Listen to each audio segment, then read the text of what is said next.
بسم اللہ الرحمن الرحیم۔ شروع اللہ کے نام سے جو بڑا مہربان اور نہایت رحم کرنے والا ہے۔ اللہ تعالیٰ آپ کو اور مجھے دین اور دنیا کی بھلائیاں نصیب کرے، آمین۔ میری پیاری بہنوں اور بھائیوں، السلام علیکم۔ نماز ظہر کے بعد 100 مرتبہ اللہ کا یہ نام پڑھ لو، رزق بارش کی طرح برسے گا، اللہ تعالیٰ دولت غیبی طریقے سے عطا کرے گا۔ یہ وظیفہ کرنے کے بعد اس کا اثر آپ آج ہی دیکھ لینا۔ میری پیاری بہنوں اور بھائیوں، رزق کی تنگی کے لیے ہر بندہ پریشان ہے کہ میری روزی کشادہ ہو جائے، خیر و برکت والی ہو جائے۔ میری روزی کے معاملے میں جو پریشانیاں ہیں وہ ختم ہو جائیں، یہ ہر بندہ یہی چاہتا ہے، اور یہ ہے بھی ہر ایک کے لیے ضروری چیز، کیونکہ جب اس معاملے میں اسے کوئی پریشانی نہیں ہوگی، کسی قسم کی ٹینشن نہیں ہوگی، تو سارے معاملات وہ آسانی سے کر لے گا۔ اگر یہی ٹینشن سوار رہی، یہی پریشانی اس کے اوپر رہے، تو وہ اللہ کی عبادت بھی صحیح طریقے سے نہیں کر سکتا، کیونکہ اسے سکون ہی نہیں ہوگا، بے چینی ہوگی، بے سکونی ہوگی، تو اس حالت میں کوئی کام صحیح طریقے سے وہ نہیں کر پائے گا۔ تو یہ ہر بندے کی ضرورت ہے، اور ہر بندہ یہ دعائیں بھی مانگتا ہے کہ یا اللہ میری روزی کو تو فراخ کر دے، میری روزی بغیر پریشانیوں سے مجھے مل جائے، تیری رحمت سے مل جائے۔ دعا تو اپنی جگہ پر بڑی اہم ہے، کیونکہ اللہ رب العزت ایمان والے کی اس کی دعاؤں اور حاجات کو پورا بھی کرتے ہیں۔ اس کے ساتھ اللہ نے کچھ طریقے بھی بتا دیے، کچھ محبوب صلی اللہ علیہ وآلہ وسلم نے طریقے بتا دیے، اللہ سے مانگنے کا ایک اصول بھی بتا دیا کہ ان طریقوں سے، ان اصولوں سے اگر اللہ سے مانگا جائے تو پھر کوئی شبے والی بات نہیں ہے کہ وہ معاملہ پورا نہ ہو، وہ آپ کی درخواست اللہ کی بارگاہ میں رد ہونے کا امکان ہی نہیں رہتا۔ تو خاص طور پر روزی کے لیے جو بتایا گیا ہے، وہ وظیفہ بتانے سے پہلے میں ایک اور بات ضروری بتانا چاہتی ہوں کہ روزی کے لیے اہم چیز یہ ہے کہ 5 وقت کی نماز کی پابندی ہو۔ اب اس کے بہت سے فوائد ہیں، لیکن سب سے بڑا فائدہ یہ بتایا کہ رزق کی تنگی اللہ دور کر دیں گے۔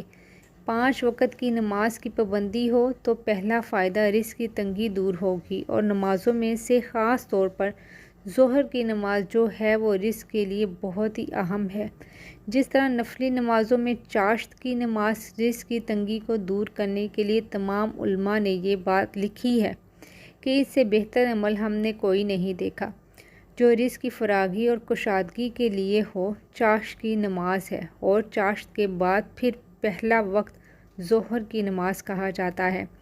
ظہر کی نماز بھی جو پابندی سے ادا کرتا ہے، مرد حضرات جماعت کے ساتھ مسجد میں ادا کرتے ہیں، اور میری بہنیں اور بیٹیاں وہ عین مقررہ وقت کے اوپر ظہر کی نماز اپنے گھروں میں ادا کرتی ہیں۔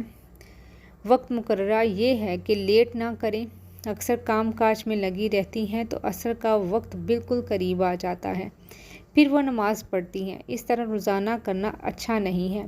ہاں، کسی مجبوری سے یہ بات ہو جائے تو کوئی حرج نہیں، انسان ہے، کمزور ہے۔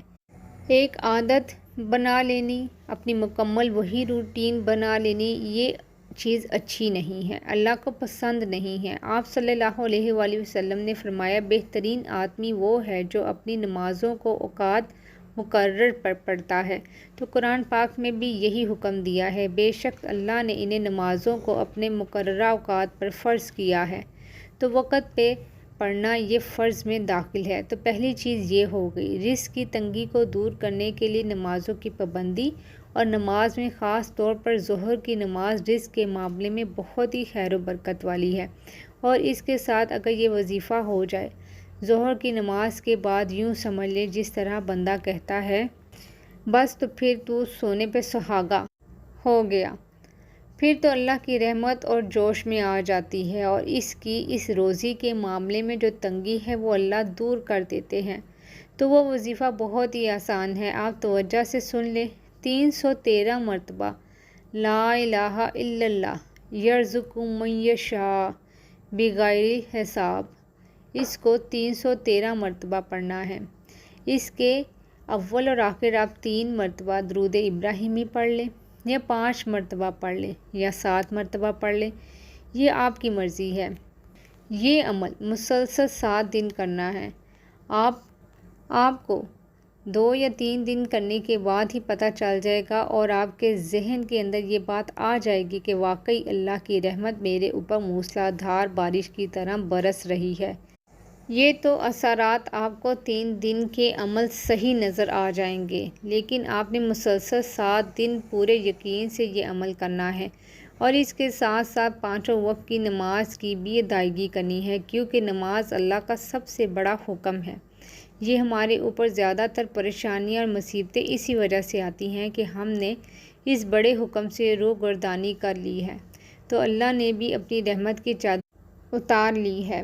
بڑا کوئی آدمی اللہ کی نافرمانی کر کر کامیاب ہو سکتا ہے؟ دنیا میں بھی جو اپنے ماں باپ کی نافرمانی کرتا ہے، اپنے استاد کی کرتا ہے، اپنے کسی بڑے بزرگ کی کرتا ہے، وہ بھی ناکام اور ذلیل و خوار ہوتا ہے۔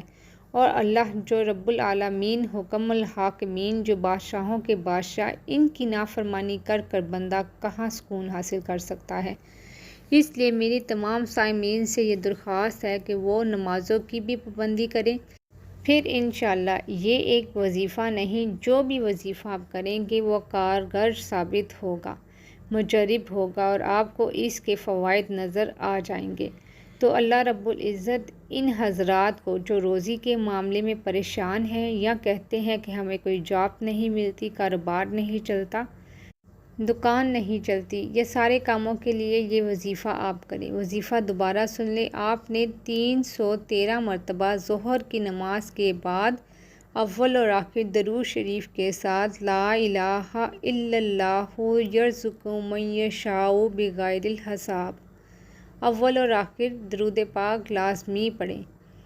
اس کو پابندی سے 7 دن مسلسل کریں۔ انشاءاللہ آپ کو روزی کی فراگی، روزی کی کشادگی اور خیر و برکت والی روزی عطا فرمائیں گے اللہ تعالیٰ، اور آپ کو وہاں سے عطا فرمائیں گے جہاں سے آپ کو گمان بھی نہیں ہوگا۔ میری پیاری بہنوں اور بھائیوں، بہت ہی مجرب اور طاقتور اور نایاب وظیفہ آپ کو بتایا ہے۔ آپ نے کسی صورت بھی اس وظیفے کو مس نہیں کرنا۔ اگر آپ 7 دن یہ عمل مسلسل کر لیتے ہیں، لیکن اگر کوئی بہن یا بھائی اس عمل کو اپنی زندگی کا حصہ بنانا چاہتا ہے تو بہت ہی اچھی بات ہوگی، کیونکہ جتنا آپ اس کو زیادہ پڑھیں گے، جتنا اپنی زندگی میں اس کو شامل کریں گے، یہ آپ کو کہیں زیادہ فائدہ دے گا۔ چند دن تو اس عمل کو آپ نے لازمی کرنا ہے، بغیر ناگاہ کیے کرنا ہے، کسی صورت نہیں چھوڑنا۔ لیکن اگر آپ اس کو پڑھتے رہتے ہیں، بہت مختصر سا عمل ہے، تو اس کے کمالات آپ اپنی آنکھوں سے دیکھیں گے۔ خود بھی اس عمل کو کیجیے گا اور ویڈیو کو شیئر بھی کر دیجیے گا۔ جزاک اللہ۔